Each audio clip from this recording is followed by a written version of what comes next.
Do you think that this culture is killing the planet? Oh, I certainly do. I think Derek Jensen puts that very well, very forcefully. I think it's becoming more and more unmistakable that that's exactly what's going on. The deepest institutions are driving this forward. It's a very basic direction and mechanism, and I think it's very hard to deny it.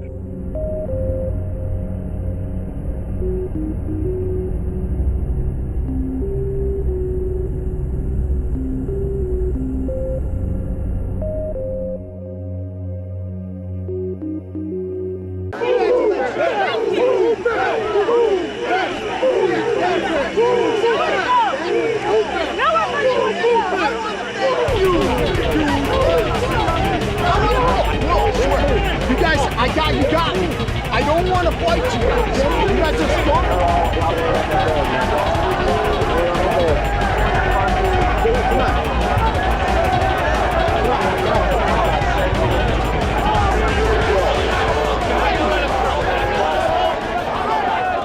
Darling, of course I love you.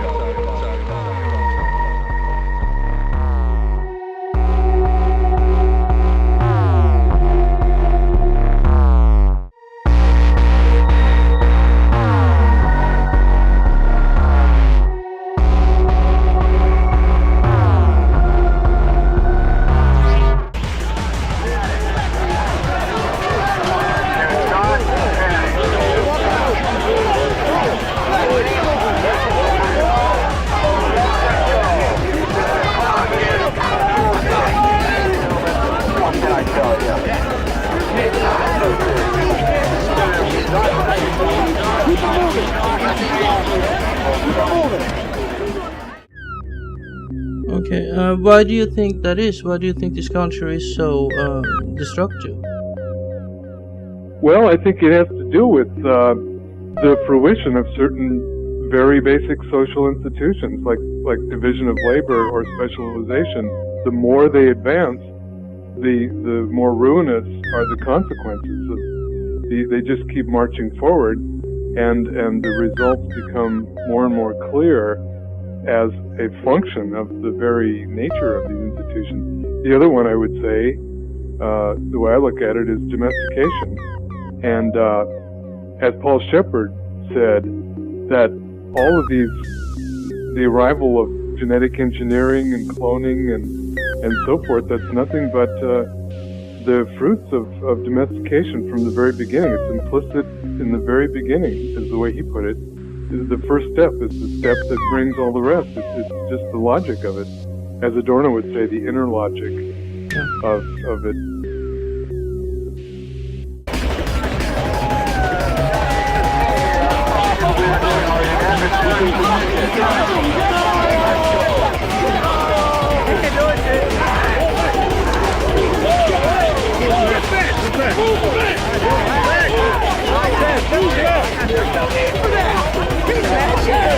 Yo, I'm not even a fucking man, man.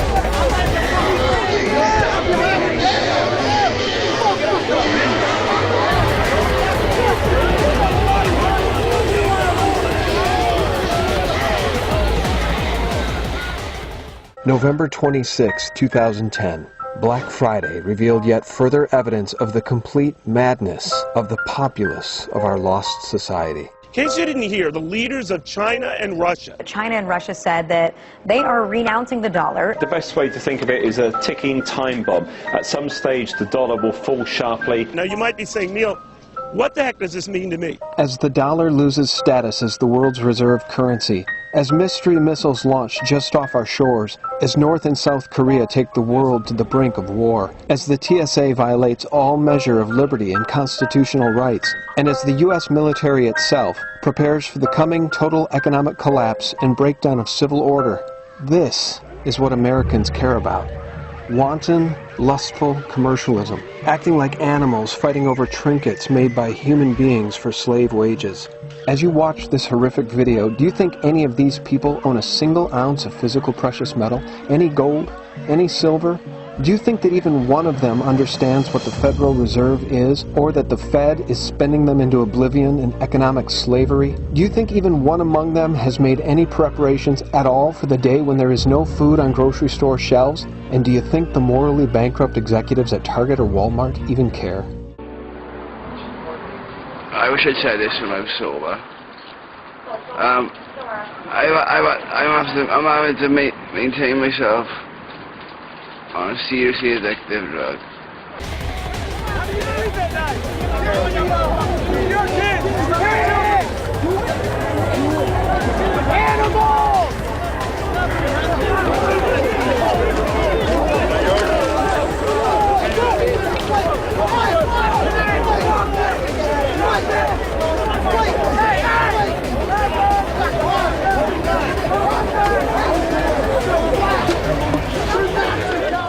This is what we've become.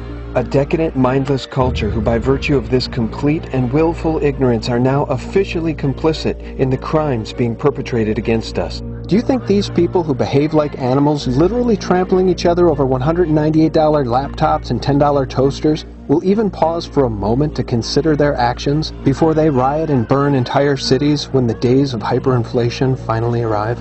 When the grocery stores are bare? When they are truly desperate? This, my friends, is what a dumbed-down, morally bankrupt, completely broken society looks like, and this is how it behaves. No outrage over the bankers raping them. No outrage over their gutted industry. No outrage over their plundered dollar. Just blind, wanton stupidity. Do you think that it will undergo a voluntary transformation then to, say, in a sustainable way of living? I mean, a lot of people, at least, seems to have some kind of agenda to make it more sustainable. Well, there are people that would like to be comforted with what I think is the illusion that certain partial steps will be okay or will be sufficient, but it's a much more thoroughgoing thing that's going to have to happen to change it. The whole question of a voluntary change, I mean, that depends on what you think is efficacious. What would be effective? And that's a whole question in itself. The question that Derek Jensen brings up from time to time, or regularly, I would say, is that he just ridicules the idea that there'll be a voluntary shift away from it. But I'm very much more hopeful, frankly. I think that when we see what's going on, that it's not, to me, so unlikely that people will say, well, this is causing such negative results in every single sphere. Why wouldn't people think about doing something different? I mean, to me, it's more irrational to think that people are not going to be able to confront this and draw the obvious conclusion than it is to say, oh no, nobody will ever veer from the suicidal course of civilization and technology. I mean, who knows? It's impossible to say, of course, but I feel that there are grounds for not just thinking that there would never be any shift in people's consciousness.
rose up to seize the state, but found that the state did not exist, that in reality, we faced a system stretching far beyond our borders. But we were born in the struggle, and we have defeated other empires before this one. We did not overthrow apartheid through elections or decisive military engagement. We defeated apartheid, and we will stop this war by making it unworkable on the ground through thousands of collective acts of rebellion and disobedience.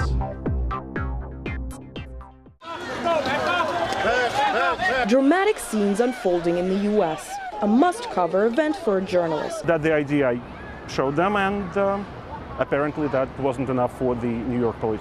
His press pass failing to pass the test, this reporter got arrested while covering the Occupy Wall Street protests. No muss, no fuss. Officer just put handcuffs on me. And I just tried to tell him that I'm a journalist. He pulled out my State Department accreditation and asked whether I have a New York police one. Unfortunately, that one expired. Kirill writes for a daily Russian newspaper and has worked in the U.S. for the last 3 years. Whatever proof you have, they don't really care. That it's just business, and your credentials can't really protect you. Sent through a whirlpool-like legal system, the seasoned journalist was treated as a protest participant under arrest. 24 hours behind bars, a quickie trial, $600 in fines were his punishment for doing his job, covering the news of the day. And then there were the 2 days of community service. They put you in a van, bring right over here to sanitation station, give you brooms, trash cans and shovels, and you're basically walking around, sweeping the streets, picking up the debris, paper, cigarette butts, whatever. Kirill is now on probation for 6 months. It is an outrage in a country that professes to have an undying respect for the freedom of the press to be, throwing reporters in jail. All it took was the flick of a switch on this digital camera. The result was this. Some call it citizen journalism. Everyday folks armed with a camera or recording device capturing the events that unfold around them. Rodney King arrest back in 1991. A bystander caught the whole thing on videotape. Incredible footage broadcast around the world. It also played an important role in the resulting criminal trials. But what do you do if you are the person behind the lens capturing video like this? He put out his hands and kind of admitted defeat, if you will. And he'd been banging things. It looked like he admitted he pointed at the computer by his side. He broke something. Okay, do what you need to do. Obviously, arrest him or whatever. He just wanted to see his mother. I mean, it's been in there for 10 hours, and they tasered him. They used their taser at that point. Once they tasered him, I mean, you hear this blood-curdling scream. I mean, I can still think about it. And it all of a sudden, the mood in the whole airport, everybody was watching it, it definitely changed. And you see him hit the floor, and you see him on the ground shaking and screaming. And one officer asked another, "May I taser him?" And the answer is yes. As the Mounties approach, a bystander tells them the man speaks no English. He speaks Russian and that's it, no English. For a moment, the 4 Mounties try to talk to Jakansky, but it's no good. He seems to shrug and move away, and that is when he is tasered with 50,000 volts of electricity. He falls and is tasered again.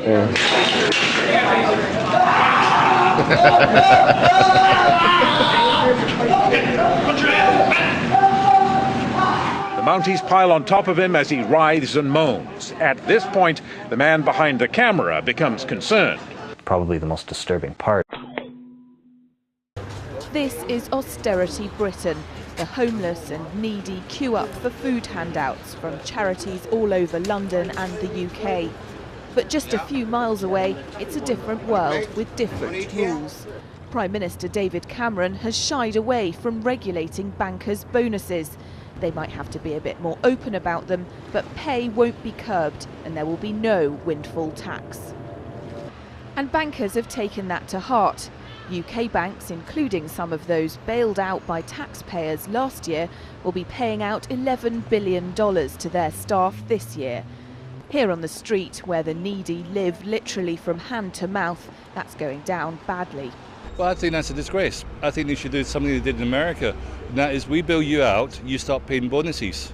But according to the British law, they can't do that because they still have their bonuses, so I disagree totally with that. And he's not the only one complaining. Last year saw thousands of students out on the streets demonstrating against austerity cuts brought about by a global crisis triggered by reckless bankers. Now the Right to Work campaign is calling for a fresh wave of protests against what they're dubbing the government's surrender to the bankers and their huge paychecks. Another misconception is that a nation's constitution gives us our rights. A constitution does nothing more than list the rights that we already have. We are born with inalienable rights, endowed to us by our Creator. They are not given to us, and they cannot be given away. The most a person can do with a right is choose whether to exercise it or not. Maritime Admiralty Law is what's known as the law of the water. It is superseded by civil law and only applies to those who willingly contract themselves into it. The definition of Admiralty Law is a body of private international law governing the relationships between private entities which operate vessels on the oceans. Let's look at how and why a form of law that is fashioned to govern corporations, businesses, and vessels has imposed its rule over natural human beings. This is all done through a form of word magic. A simple perversion of language has made it possible to convince people around the world that these alternative laws apply to them. One of the predominant beliefs in modern culture is that licenses, permits, registrations, and other forms of documentation are required to operate motor vehicles, use public roads, build structures and establishments, engage in free enterprise, and much more. Sadly, these beliefs are based on little to no investigation whatsoever, and are false. This belief structure is perpetuated by Maritime Admiralty Law. This form of law was originally created to govern ships docking in foreign nations for the import or export of products and resources.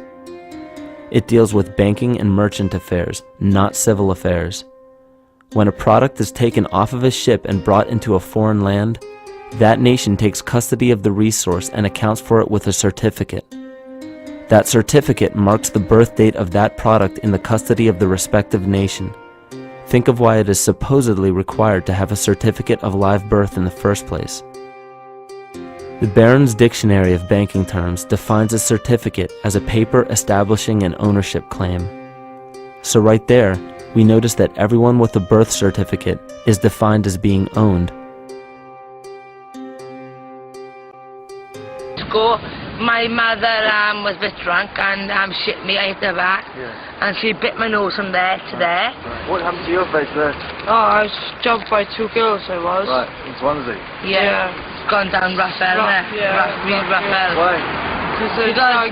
But now you got kids as ages 12 and 13. They're taking heroin. They're taking heroin. Dealers selling it to them. Exactly. They don't really care about they get their money. They won't care if like a 12-year-old or 11-year-old goes, oh, we've got a bag, something like that. Oh yeah, we've got a tenner, yeah, use a bag like that. Do you mean? No, they should have more respect. The UN has put out dozens of public documents where they're calling for an 80% world population reduction. In fact, at the Beijing Women's Conference, the World Conference, back in 1997, the head of the UN Food Program said, we will use food as a weapon against the people.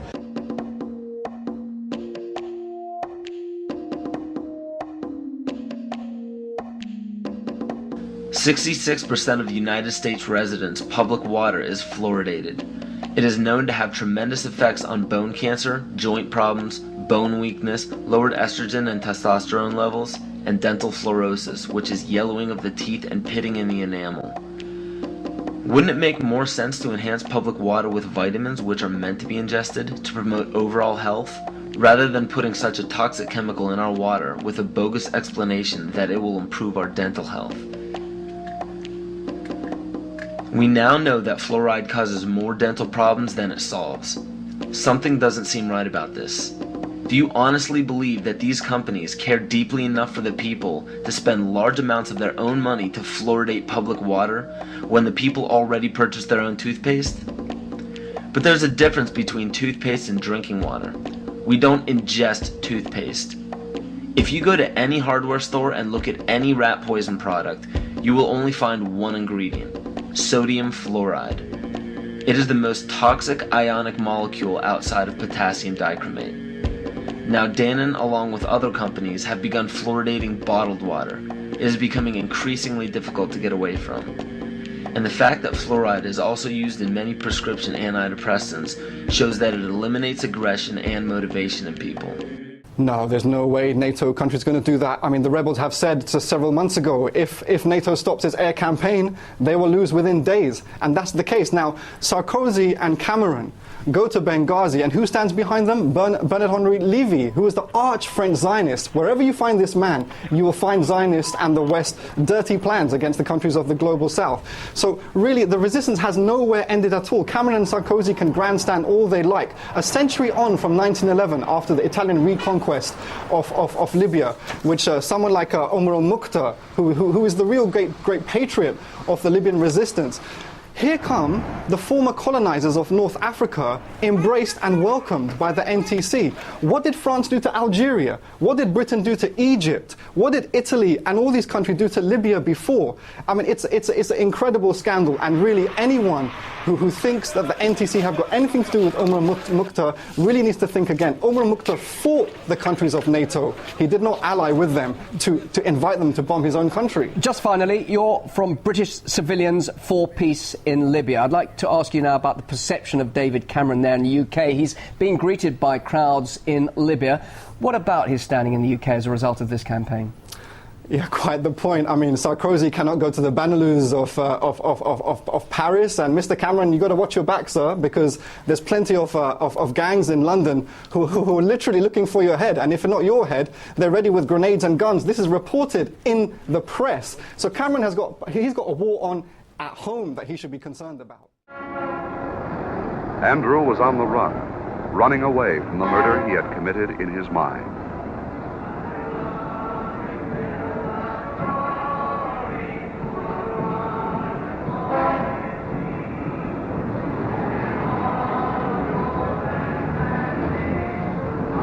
And wherever there were loud noises, violence, or the sadistic suggestion, there was Andrew, one high-pitched, piercing note away from real tragedy.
Hey, get a load of him, will you?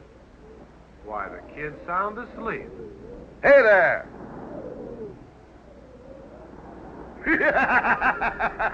Man, look at him go! The daily life we perceive with our five senses is not reality. Quantum physics has shown that space and time are illusions of perception. Therefore, our bodies cannot truly be a reality if they occupy this space. Ernest Rutherford performed an experiment in Manchester that revealed to him the shape of the interior of an atom. Scientists were shocked to discover that the atom is almost entirely empty space. The question then became, how could this empty atom possibly make the solid world around us? Our true consciousness does not exist in our brains or in our bodies. But this illusion of our individual bodies, along with the misinformation of our true origins, has manifested the idea that we all think independently from one another.